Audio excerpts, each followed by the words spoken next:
And away we go. So, good morning, good afternoon, good evening, everyone, wherever you happen to be in the world today. Welcome, one and all, to Coffee Talk. That is right. It is time once again for Coffee Talk Live, and you can find me on YouTube at Coffee Talk Live and at Prepper University, simultaneously broadcasting on both channels at 2 p.m. Eastern Standard Time, Monday through Friday, as well as X, formerly known as Twitter. And on X, you can find me at Coffee Talk Chat, as well as fistfulofradio.com, podcasting out of Atlanta Monday through Thursday at 4 p.m. Eastern Standard Time and Friday at noon.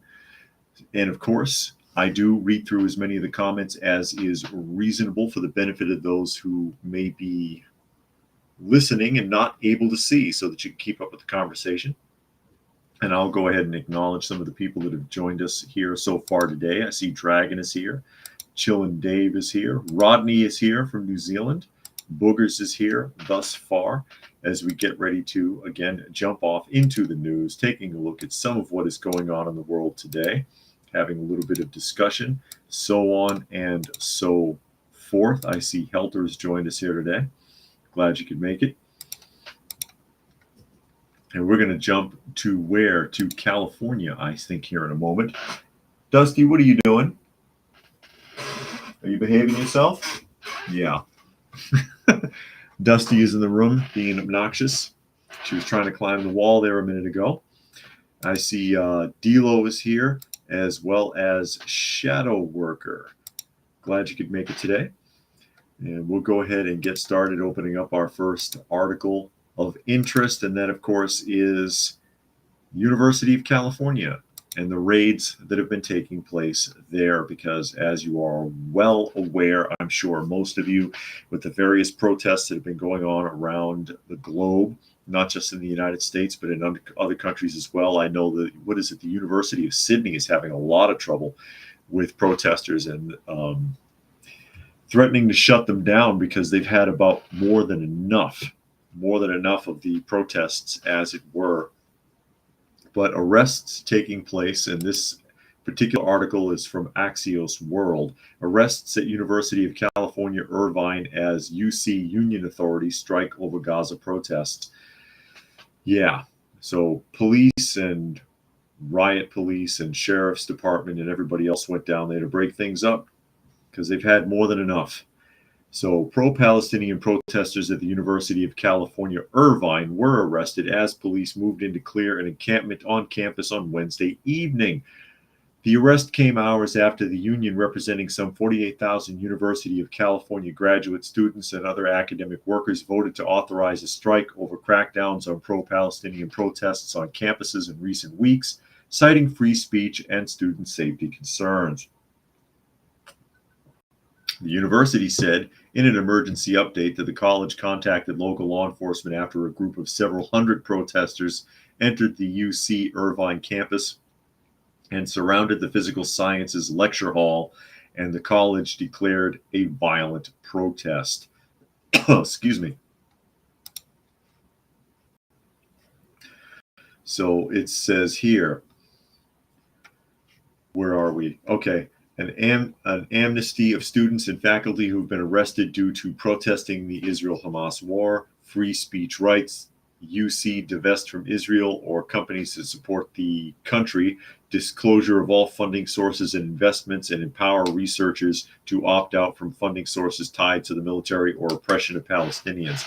This is what the union is requesting, and this is UAW 4811. Now, this is what strikes me as interesting, and this is the interesting part of this article for me. A lot of people are talking about the protests at the University of California, Irvine, okay? And that they ousted the students, they arrested dozens of people. What's not being talked about, why I picked this article in particular, is that unions are involved, okay? Again, the union representing some 48,000 University of California graduate students and other academic workers voted to authorize strikes over college crackdowns. So my question, and I'm still trying to pin down exactly what union this is, I know it said, okay, it's United Auto Workers. Here it is. United Auto Workers Local 4811 has decided to put their workers on strike to protest the college campuses removing the agitators from their colleges. Because, as has been getting pointed out more and more so in the last couple of weeks, a lot of the people that are on these universities are not even from these universities. They are outside adjutants that have been sent in or brought in to stir things up even worse. The college has every right to put these people off of their property, especially if they're taking over buildings, which I believe was also happening at the University of Irvine. Is that correct? University of California, Irvine, I believe they also had problems with people trying to take over buildings, which will always result in the police being called in. Why the hell is the United Auto Workers involved? Why the hell are unions involved in anything political? It's bad enough they make donations to political campaigns. And I don't care what side they're donating to. I don't think unions ought to be doing that. I don't think unions should be involved in things that are political or social like that. You take care of your workers. That's your job. The function of a union is supposed to be to negotiate between workers and companies and to protect those workers if something goes wrong and to look out for their best interests. And less I see that going on. And you already know I have an issue with unions anyways. I've been in 4 of them. They're useless. For me anyways, they were useless, and they weren't small unions either. The Teamsters, I mean, come on. I was linked into the Teamsters twice. And then what did they call it when I worked for Frito-Lay? The BCTGM, which is like an international union. It's massive. So why are unions sticking their nose in this? And how do I know that 48,000 of your current or former union members went to the University of California? How do I know that? Let me catch up a couple more comments. I see Ragnar has joined us, as well as Sean and Raccoon. And Kami Thong says, finished their cup of coffee with a blueberry muffin smothered in lemon marmalade. Unknown Nose is here, as well as Brian. And Just In Case and Monkey as well. And that's my question, Monkey. They ask right here, what in the hell does the UAW have to do with universities? Thought it was about automobile workers, not university students. Exactly. And Rodney says universities throughout much of the West are so far left, they're becoming a net negative for society. It sure feels that way. And then Helter here says, these are the same type of people that claim they care about the environment only to leave their messes for everyone else to clean up. Exactly. And they've been leaving big messes on these campuses too. Something I pointed out the other day, I think. And Chillin says, so now unions aren't bargaining for wages, but world without Israel peace? Yeah, okay. Exactly. What the hell do you think you're doing? Why are you going on strike to try to force colleges to pander to their citizen activists? And this is the colleges and universities' own fault. They're manufacturing these students into professional protesters and activists, and then wonder what the hell's going on when they turn on them. And can this guy tie his shoes? What the hell's up with his dirty sneakers? Good Lord. Damn grubby hippie. Dirty hippies. Get off my land. But that's what I grabbed from it, because I didn't see other articles, and maybe they are now. But at the time that this popped up, they were talking about that the police came and cracked down on it, put people out of the building, moved people off the campus. Again, as we know, a lot of the people that are on these campuses are not even from the universities. They don't belong there.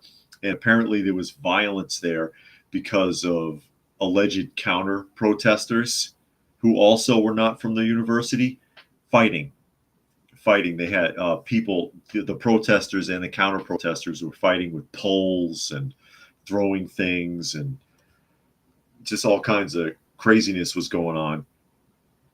But this is what caught my eye, is why the hell are unions getting involved? And I've said it before, I don't think that anything involved in education, colleges, universities, trade schools, public education, or private, I don't think that unions or judges should be directly involved in politics.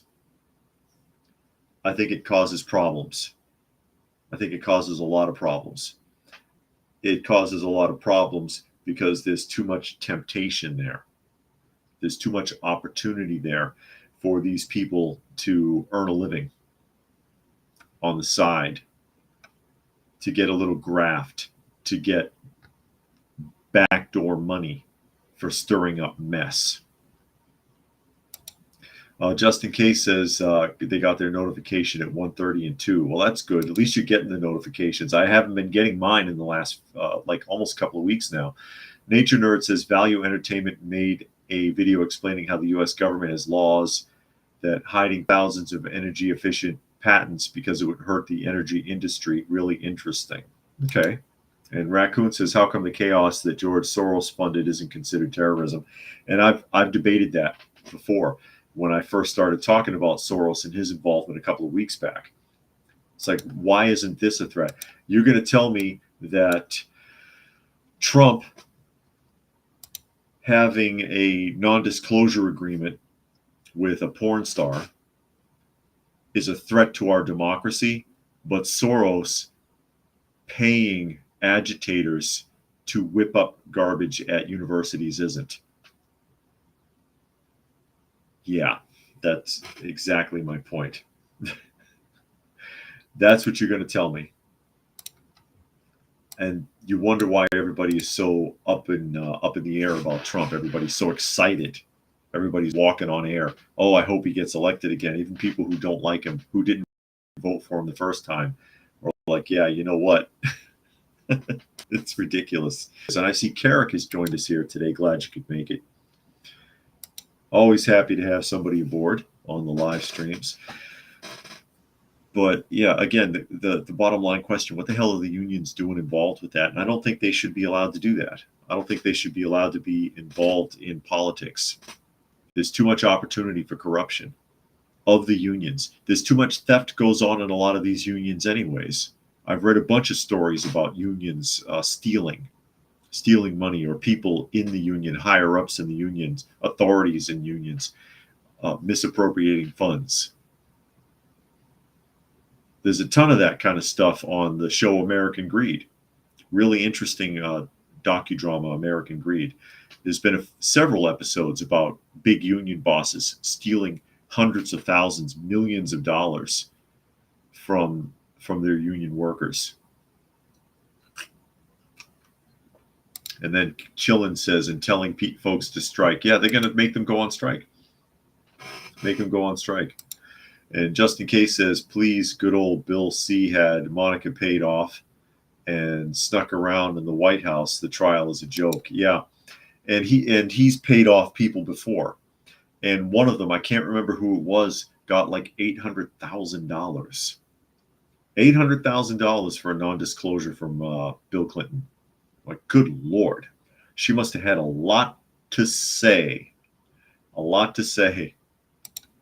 And one more here. Nature Nerd says the country of Georgia has a law that bans Soros and foreign national organizations from influence in their country. They kicked out Soros's organizations. I don't blame them. I don't blame them, because they interfere with everything. Soros and people like him. And just yesterday, I had mentioned that finally, Biden has agreed to do a debate with Trump. He's agreed to 2 debates. One, I believe, is going to be June 27th, and one, I think, is going to be on September 10th.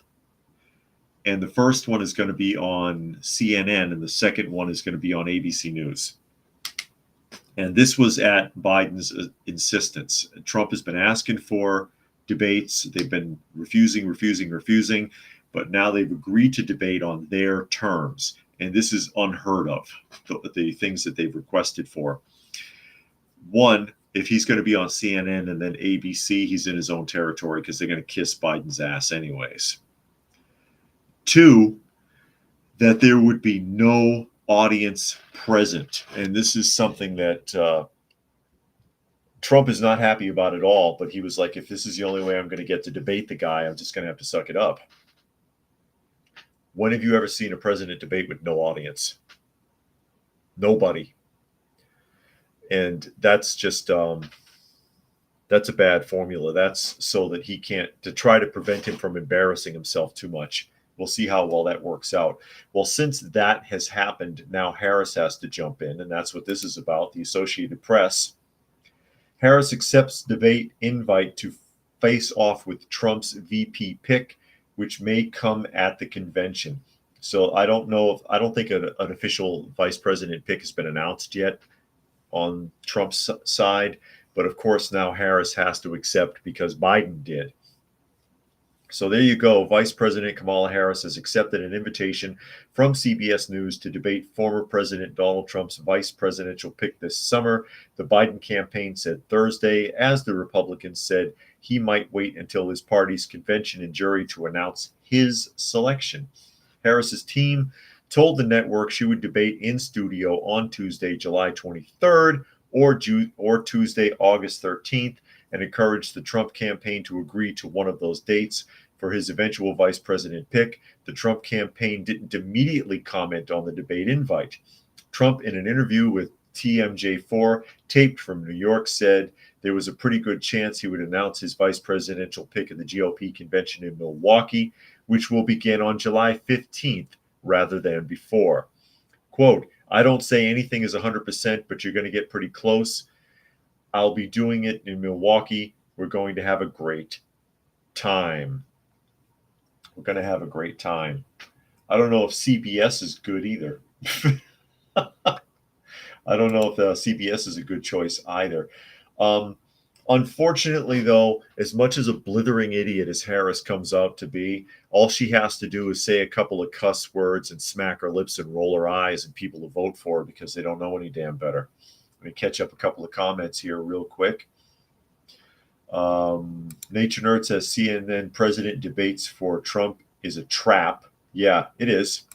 And he knows it. He doesn't like it at all. But again, it was the only way that Biden would agree to it was on his terms with his stipulations. So, I mean, he's controlling the setting. He's controlling the moderator. He's removed the audience. I mean, it doesn't get any sweeter than that. It really doesn't. Brian says they're both going to have liberal biased moderators. Exactly. Rodney says the Democrats will be remote controlling Biden via an audio link and live editing the video feed in the debate, which is, again, what they're afraid of. Exactly. And that's what I think is they're doing that so that they can cut it up. If Biden says or does anything stupid, they can cut it out and make it look cleaner than it actually is. Make it look cleaner, or maybe even edit Trump and try to embarrass him. Try to embarrass him. It is a trap. It is a trap. And you can see evidence of that in what happened with the Hur interview, which I'm going to get to here in a moment. I'll read a couple of more comments real quick, and then we'll get to that because that ties in exactly with what we're talking about here, is the Hur interview, which took place just recently. Raccoon says, hopefully Trump will say to Biden what he said to Hillary, when I'm elected, I'll put you in jail. Yeah, we'll see. He's too old to go to jail. Justin Case says, can't wait to watch Sleepy Joe babble his way through these debates. Theoretically, he's not too old to go to jail. Remember, they put Bill Cosby in jail. That guy was blind and had dementia. And who else? It was like 2 years ago, another Nazi war criminal that they caught up with. And the guy was like 96 or 98 years old, full dementia patient, in a wheelchair, didn't know where he was even. And they put him on trial in Europe and sentenced him to jail. And it's like, are you kidding me? They'll probably take better care of him in jail than where he was. You're a little too late, just so that you can put on an act like, oh, we got the bad Nazi. It's almost pointless now. And Nature Nerd says it's a bad thing Trump waited so long for a VP pick. We'll see. We'll see. And H12 said Trump should wear a wire to record what's really said. No kidding. He probably should. But just to give you an example, I'm going to jump to this article, which ties in with what I was suggesting. And is this an Associated Press? No, it's a New York Post article. New York Post article.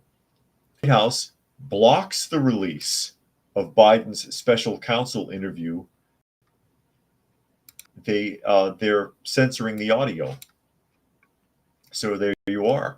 President Biden asserted his executive privilege on Thursday over 5 hours of audio tapes in which he presented himself to special counsel Robert Hur as confused about key facts from his own biography, helping him to escape prosecution for allegedly mishandling classified records.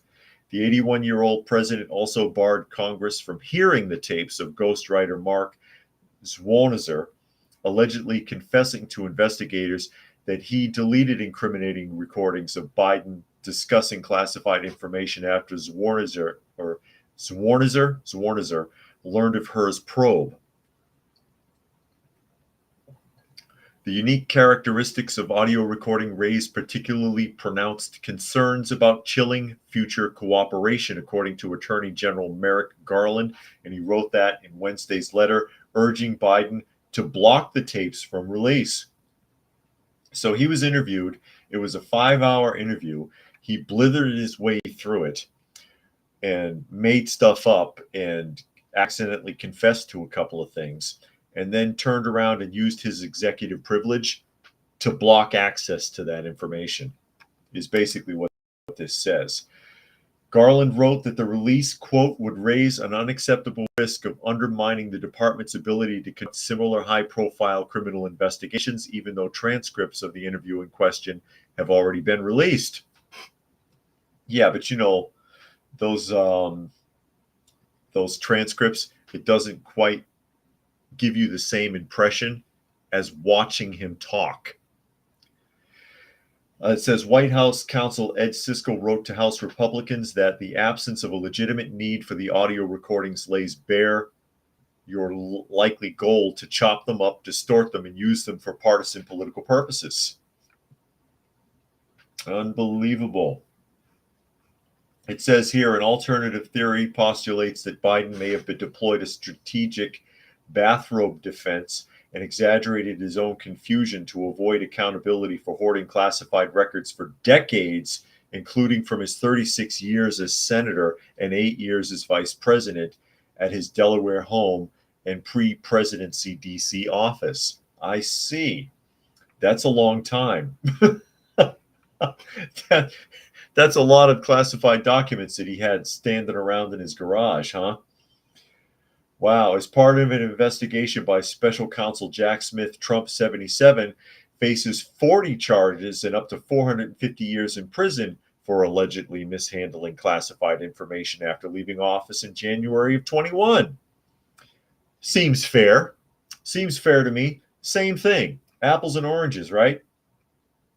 Quote, it's a five-alarm fire at the White House. President Biden and his advisors fear releasing audio recordings of his interview because it will again reaffirm to the American people that President Biden's mental state is in decline, says House Oversight Committee Chairman James Comer. Oh, my God. The House Oversight Committee requires these recordings as part of our investigation of President Biden's mishandling of classified documents. The White House is asserting executive privilege over the recordings, but it has already waived privilege by releasing the transcript of the interview, according to Comer. Oh, no. That's perfect. That is absolutely perfect. This is 81 million votes, or 81 million votes. That's 1 million votes for every year Biden has been alive. Yes. Isn't that great? Isn't that great? So I wonder how much executive privilege will be exercised over the upcoming interviews that'll be taking place with CNN and ABC rather on June 27th and September 10th in the debates, the alleged debates. We'll see how that goes. We'll see how that goes. Must be nice. And just in case wants to know, how did he stay awake for 5 hours? That's a good question. But I can imagine that he must have been just a babbling idiot by the by the end of that interview. And Kami Thong says most people are AI controlled. In 2 years, these same people will pay a premium so AI can tell them what to eat. Yeah, I don't need anybody to tell me what to eat. No AI for me. I don't like it. I don't like it. I don't trust it. So executive will protect Biden by not letting people hear not letting people hear the actual audio, but they've been given a transcript which waives executive privilege over the audio. But yeah, White House is still fighting it. And they talk in the article additionally here about the possibility of a subpoena now. I mean, by the time they get any of this figured out, they're not going to get anything accomplished in it. They're not going to get anything accomplished. It's not going anywhere. I didn't realize that his documents spanned all the way back to the beginning of his career as a senator, though. That's a long damn time. That's a long time. And for far less than this, Trump has 40 charges that could garner 450 years in prison, which will probably never happen. But that just goes to show you the double standard here. H12 says they heard Biden had the National Archives send Trump a pallet of boxed documents and then sent the FBI to Mar-a-Lago to find them. I wouldn't be surprised. I wouldn't be surprised to find out. Here's your conspiracy theory of the day. That the FBI brought those boxes there with them. Brought those boxes there with them. It says here, House Republicans subpoenaed the tapes in February, saying they had a duty to perform oversight of Hur's investigation, which concluded without criminal charges, in part due to Hur's findings that, quote, at trial, Mr. Biden would likely present himself to a jury, as he did during our interview of him, as a sympathetic, well-meaning elderly man with a poor with a poor memory. Sympathetic, well-meaning elderly man. Oh my God. Hur is kissing his ass with a poor memory. A poor memory. I think it runs a lot deeper than that. I think his sympathy is fake. I've heard people talk about how he's so sympathetic. I think it's fake. I don't think he's well-meaning at all unless he's taking care of himself.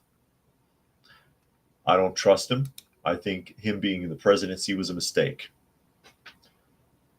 But yeah, that's your conspiracy theory of the day.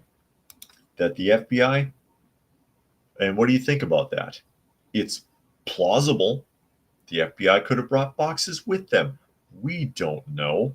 Rodney says the Democrats sure love lawfare.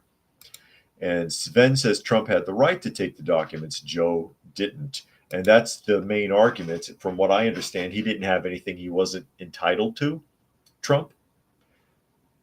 Not the craziest conspiracy theory I've ever heard. The craziest conspiracy theory I've ever heard is about Paul McCartney. Anyone ever heard that one?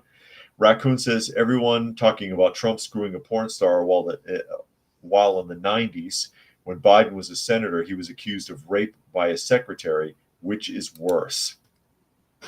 Very good point. Very good point. And Sven says classified material needs no malice or intent. It's either illegal to possess or not. And then Wise Dove is here, says good morning, listening in to catch up on the conversation. Well, glad you could join us here today. And just in case thinks I'm spot on. Well, I might be. You never know. But yeah, like I said, not the craziest conspiracy theory I've ever heard, but you just never know, ladies and gentlemen. You just never know. Craziest conspiracy theory I've ever heard. Never mind Bigfoot and the Loch Ness Monster and stuff like that. Is about Paul McCartney. Tell me if you've heard this one. And you can find this on the internet, and it's a huge, oh man, it runs deep. It runs about as deep as the Kennedy assassination. That Paul McCartney is not Paul McCartney, he's a body double. That Paul McCartney died in an auto accident in 1966. He died in an auto accident in 1966, and that his body double took over. And his body double comes from a Beatles look-alike contest that was held by the record label prior to the accident, so that they could have access to body doubles in case something happened to one of them. Only in this case, he ended up taking Paul's place permanently. And they have all kinds of crazy things, like they have pictures of his profile and trying to measure his nose in different pictures and all kinds of nutsy stuff. And I'm like, yeah, that is crazy. It's really in depth, though. Somebody went through a lot of trouble, but that's probably the craziest conspiracy theory I have heard in years, about Paul McCartney not actually being Paul McCartney. He's his own body double. But I mean, think about it like this. If the body double has been Paul McCartney longer than Paul McCartney was alive, then isn't he more entitled to be Paul McCartney than Paul was? Have I confused everybody yet? Have I confused everybody yet? And speaking of confusing, and I wanted to share this because I hate this guy. Okay? And I think this is from an article from New York. Everybody knows who that is, don't you? Don't you know who this is? I'll open the image up. Oh, that doesn't work. I'll just leave it right where it was. Okay? You know who that is. And for those of you who can't see, of course, I'll just go ahead and tell you. It's Al Sharpton with his girlfriend. Al Sharpton with his girlfriend, all done up in a white tux. He's lost a lot of weight over the years, you know. And his girlfriend is, what is her name? Aisha McShaw. Aisha McShaw. She's not a bad-looking female. I think she's about 41 or 42 years old, actually. So she's roughly half his age. Way to go, Al. Now, what's the significance of this photograph? Anybody know? Probably not. And Unknown makes the point. He says, at what point does the substitute become the full-timer? Exactly. But that's the craziest conspiracy theory I've heard in years. But that is Al Sharpton at the Met Gala. He's at the Met Gala. And I think that's really ironic for a multitude of reasons. Kami Thong says, my favorite conspiracy theory is Tavistock's involvement with counterculture, starting with the Beatles to punk rock to hip hop. Everyone notices everyone else's mind control, but not their own. Okay. But the reason that I think this is interesting is he is at a party filled with 1%ers who are there to rub shoulders and pat each other on the back. Okay? The people that he is rubbing shoulders with are the same people he pretends to condemn when he's talking to his core audience, and paid $75,000 a ticket to do it. Because as many of you are aware, tickets to the Met Gala are $75,000 a piece. Way to go, Al. Way to go, you hypocrite. Can't stand that guy. And Booger says, who do you think is the worst race grifter, Al Sharpton or Louis Farrakhan or Jesse Jackson? Well, Jesse Jackson retired. He retired and really has nothing to show for it. Nothing. You could add Obama to that list too. I think he is, because we saw one of the biggest shifts in this country in decades with race relations happened during the Obama administration, because we were getting along fine. We were improving every year. Things were better, better, better. Obama's president, and look where we are now. It's really bad. It's really bad. And Raccoon says that Al Sharpton should win that one. But that's them at the Met Gala. Must be nice to be able to throw, yeah, let me take my girl, $150,000 for tickets. No problem. No problem. Chillin says, like how wrestlers hate each other, then go out drinking after the match. Pretty much, because it's an act. At least you know they're acting. And Sven says, when the zombies take over the guards, we'll take over the ultra-wealthy compounds and turn them out into the wild, and they will be eaten. Perhaps. Perhaps they will. Now, I don't know if you guys saw, I did put a video up today. I put up a standard video on the Coffee Talk channel. I put up a video on the Coffee Talk channel talking about plastic. Has anybody had a chance to see that video yet? Please take a look at it if you get the opportunity. And it's very important. As you know, I've done a few The Truth About the Lie videos recently. I talked about electric vehicles. I talked about power stations, and basically why it is that wind power and solar power are practically worthless, and that we've been misled about how they work. I wanted to talk about plastic recycling and why that's a big lie also. And so I did a video on that today. Please check it out.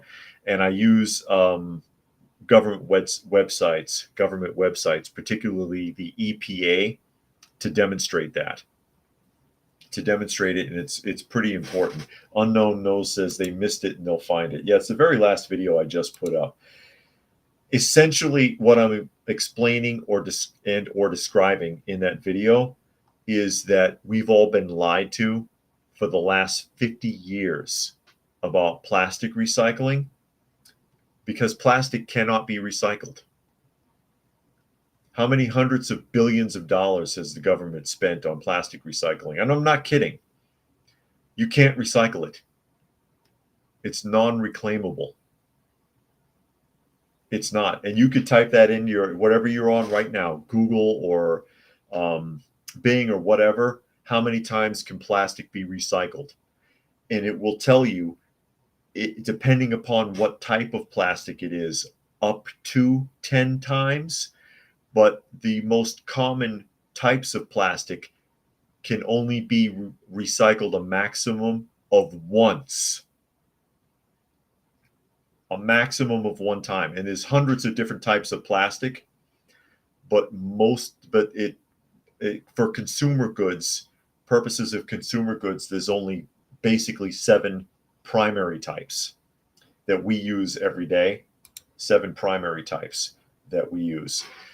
And of those 7 primary types, the most you can recycle any of them is 1. And then it either becomes too degraded or too toxic for use again. And Sven says it's buried, dumped, and burned. Yeah, a lot of it ends up burned. A lot of it ends up in landfills. But how many hundreds of billions of dollars have been spent by Western governments all over the world, especially the United States? Recycling programs. We got to reclaim your plastic. We're going to repurpose it. And it can't be done. 50 years they've been lying to everybody. So I did a video on it. Probably no one will see it because YouTube hates me. YouTube hates me. That's okay. That's okay. And it's important. It's important for people to realize that, to realize how misled they are by the media, by politicians, by activists. They all know this. And the information is right there in plain sight. Like I said, I pulled the majority of my charts right off of the EPA's own website when I was showing that. So the government's telling you the truth and lying at the same time. Rodney says that he's old enough to remember when they had glass bottles that got returned to the plant for washing and reuse. Seems that plastic is cheaper. Yes, plastic is much cheaper. It's considerably cheaper, and it's cheaper to ship because it's lighter and there's less breakage. But it's toxic and it can't be recycled. But we've been lied to about that. They've been telling us for decades, oh, yeah, you got to recycle your plastic and make sure you put it in the right bin and do your part to save the world. And it's all bullshit. And this is what the glass industry tried to warn us about in the 70s with their advertising campaigns. Nobody listened because plastic was cheaper, and it still is. It still is. But yeah, we've been lied to and misled about that for years, and I needed to share that. I needed to share that for all the good it'll do. For all the good it'll do, if anybody sees it at all, because the channel is very suppressed, as you all know. Both Coffee Talk and Prepper University are very oppressed channels. I was looking into some video about it today, actually, on YouTube, about a guy. There's one guy that says that he got 5 million. Did he say 5 million? I think he said 5 million subscribers. Okay. He had to buy them. And he bought them through Google because Google has an authorized platform that will get you views and subscriptions that works with YouTube. So it's not against YouTube's guidelines to do it. And so he got his, was it 5 million subscribers or 5 million views? I don't remember. I think it was subscribers. But he did this through their pilot program on Google, but it cost him $88,000. And I'm like, are you going to get that back through ad revenue, or is it worth it? Is this the only way to get subscribers anymore and not just get crushed? You got to buy them. Unknown Nose says they pushed plastics to replace glass, wood, metals, and stone for decades, and here we are. Yeah, and they've lied to us about recycling them and reclaiming the product. It can't be done.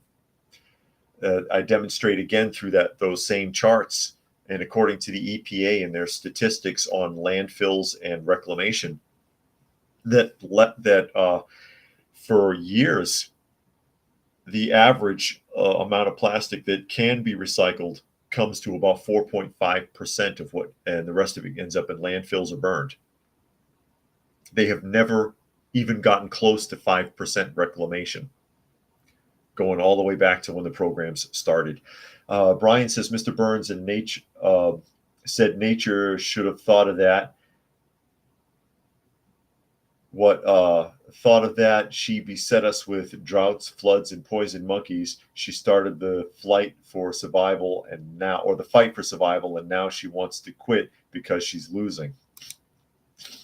And Michael is here. Always talking to Chillin' Dave. I don't mean to cut in on your conversation. Nature Nerd says Sweden has waste to power plants where burning plastic is considered recycled when burning for energy.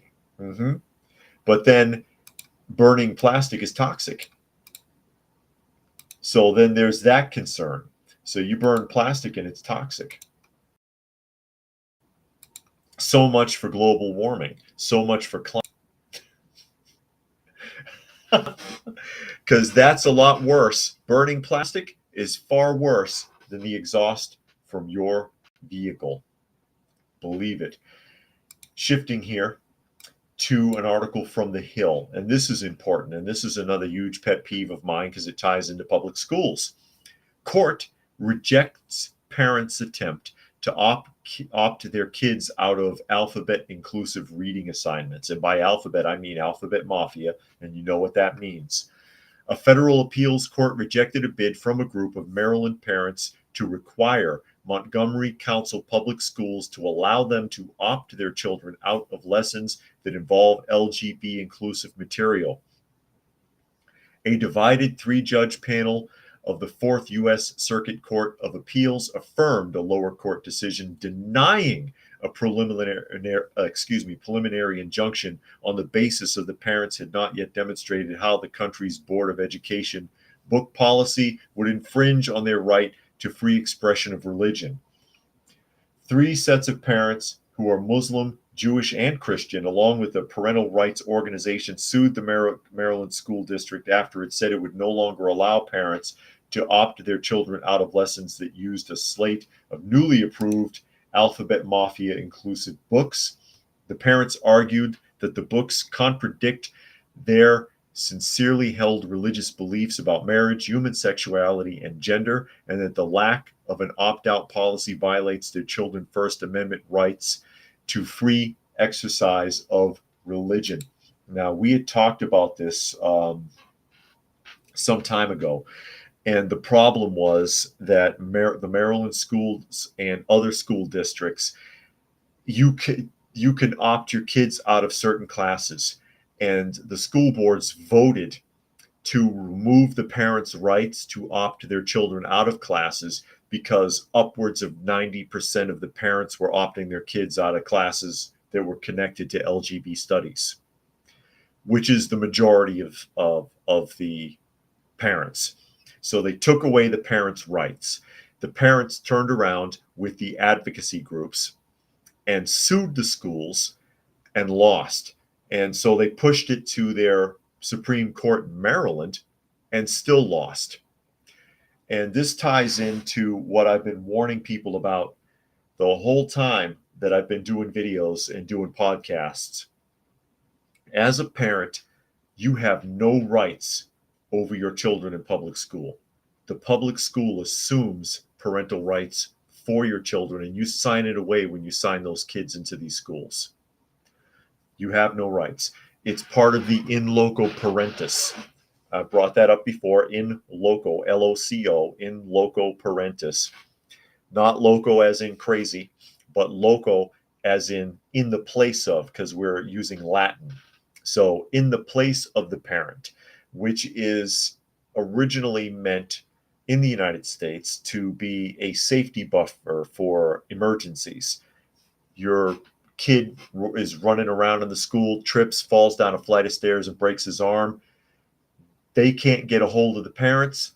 In loco parentis allows them to call an ambulance and send him to the hospital to get his arm fixed. But they have abused that in loco parentis to completely take over the rights of the parents. So as long as those kids are on school property of any kind, including the buses, including the bus stops, within the perimeter of the school, however big that parameter is, whether it's a mile from the school or whatever, the school has the rights over those parents, not the parents. They took the parents' rights away when the majority of them wanted their kids to be taken out of those classes, and they keep losing in court. So much for your freedom of speech, so much for your freedom of religion, so much for your rights. Basically, let me catch up a couple of comments here real quick. Nature Nerd says plastic is basically made out of oil. Correct. So it can be turned back into energy. Rodney says the LGHD crowd should not be forced upon children. It's grooming, plain and simple. If possible, homeschool your children. And I couldn't agree more. Justin Case says same thing happened in California and Washington states, and that it's a book they were having the 5th graders read to their kindergarten, Bubbles, Indoctrination Using Our Children, or Buddies. And WCM says fire burning hot enough. Is the plastic still pollution? Yeah. Well, the thing is, it was made out of oil. The plastic comes from oil, but they've put a lot of extra stuff into it for bonding purposes that makes it toxic. So those chemicals are released when it's burned, and that's why it's not the same as if you burned oil or gas. Nature Nerd says the schools are taking away the option for advanced math classes and replacing it with mandatory LGB classes. And then Unknown says public schools are also landfills. Yeah, of a sort. You could make that argument. Unbelievable. And Justin Case says My Shadow is Pink is the name of the book they mentioned in the article I read. I've never heard of any of these books, and I don't think I would ever want to read them anyways. And I have a huge issue with the concept of sexuality of any type being introduced to elementary students at all. They should be learning basic reading, basic writing, comprehension skills, and basic math, and really nothing else, in my opinion. Nothing else. If you can grasp those concepts, you can get far. But they fill their heads with so much trivia and bullshit now. It's incredible. And H12 says hopefully there will be a lot of lost books. No kidding. But they've lost this fight, unfortunately. It goes on to say, we take no view on whether the parents will be able to present evidence sufficient to support any of the various theories once they have the opportunity to develop a record as to the circumstances surrounding the board's decision and how the challenged texts are actually being used in the school, agree appointed by former President George Bush wrote. How are they being used in the schools? They're being used to introduce sexuality concepts to minors, is how they're being used. And some of the stuff is pretty disgusting. I'm sure many of you have seen there was a pastor who went to a school board meeting and started reading from one of these books, and the board ordered him to stop. We have young children here. We would prefer you did not use that type of language or speak about things in those types of contexts with your time. And then the pastor becomes outraged and says, this is one of your damn textbooks from your elementary school. You authorized this. It's okay for these little kids to read it in school, but I can't read it here in front of adults. He made a fantastic point. Practically got thrown out, but he made a fantastic point. The textbooks contain things that you don't want to hear as adults and that you're concerned about when read publicly to you in a meeting, parent-teacher meeting or council meeting. But yeah, let's teach it to little 8-year-old Jimmy. That's fine. Nature Nerd says, confuse people about gender through the schools up to their 30s so they never start families and population collapse in a couple of generations. It's already collapsing. It's already a mess. And that's just, that's frightening. That's frightening. It's scary how deep the indoctrination runs. I mean, they've infiltrated practically every television show. Every television show has to have the gay moment now, or the gay introduction, or the gay character. They infiltrate commercials. Half the commercials that you see, they've got to have a gay person. They don't even represent that much of the population. It's still less than 1%. It really is. It's still less than 1% of the population would legitimately, let's say, identify that way. But it's been forced on everybody. It's showing up in literature, it's in comic books, it's in cartoons, it's in the schools. They have you thinking that every other person is a homosexual or transvestite or something else. It doesn't make any sense, and it's not true. And by the time the smoke clears, it'll be too late because the damage will have been done, as we're starting to see, because there are many so-called detransitioners now. This is a huge growing movement. They're trying to suppress it in the media, but it's happening. The majority of people that have gone through those surgeries or taken the drugs or done other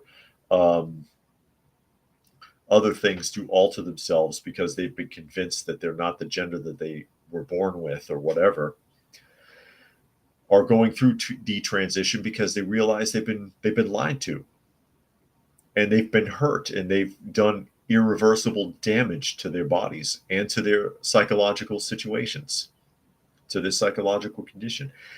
Those surgeries cannot be reversed. If you've been taking medications, the damage done by them cannot be reversed. They're stuck that way permanently. It's the modern day eunuch, is what it is. Only, or actually, eunuchs of old, like from the time of the Bible days, had no choice in the matter. It was done to them. Only instead of just taking people and saying you're a slave and we're going to chop your balls off, they trick people now into thinking that they need to do it. WCM says 250,000 hour indoctrination centers, TV definitely the greatest weapon ever. Absolutely. Rodney says the population collapse has been engineered by our so-called leaders who now conveniently keep borders wide open for invaders, almost like we're intentionally being replaced. I thought we were going to be replaced by aliens like in They Live. I guess I had it wrong. H12 says they haven't watched TV since 2013. Wow. And Gary says every bully pulpit in society has been subverted and perverted by wokest leftists. Indeed. And it's frightening. And you can see that there's no support for it because every time somebody or a company, for example, steps up to that, they get crushed for it. Look what's happened to Target the last couple of years. Look what's happened to Bud Light and to Anheuser-Busch, which is no longer an American company anyway, so screw them. But look what's happened to these companies. When they step up and they want to go in that direction, they get crushed for it. Look how many movies and TV shows put out by Disney have fallen through the floor in ratings. And what do? They attack the viewers for it. They attack the viewers for it like it's their fault. Like it's their fault.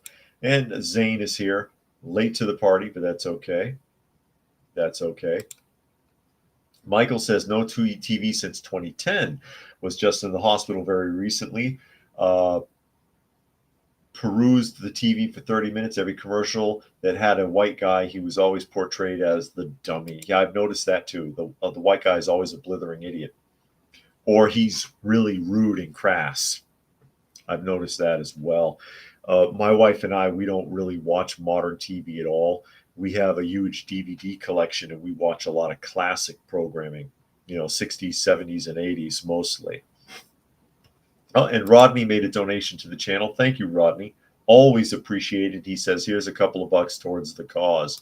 Word. No, I kid.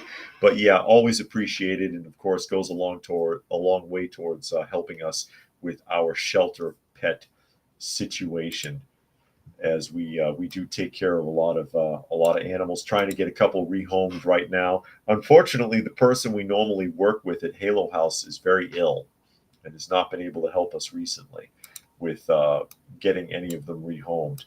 But it is what it is. We'll still continue to take care of them until such time as we can get that sorted out.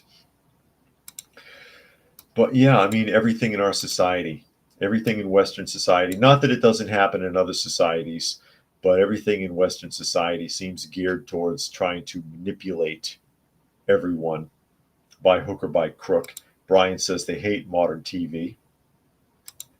I don't blame you. And then Gary Edwards gives us the list: Disney, Boy Scouts, Netflix, internet platforms, music industry, professional sports, comic book companies, public schools, colleges, TikTok, etc. All subverted. Yes, indeed. Unfortunately, they are.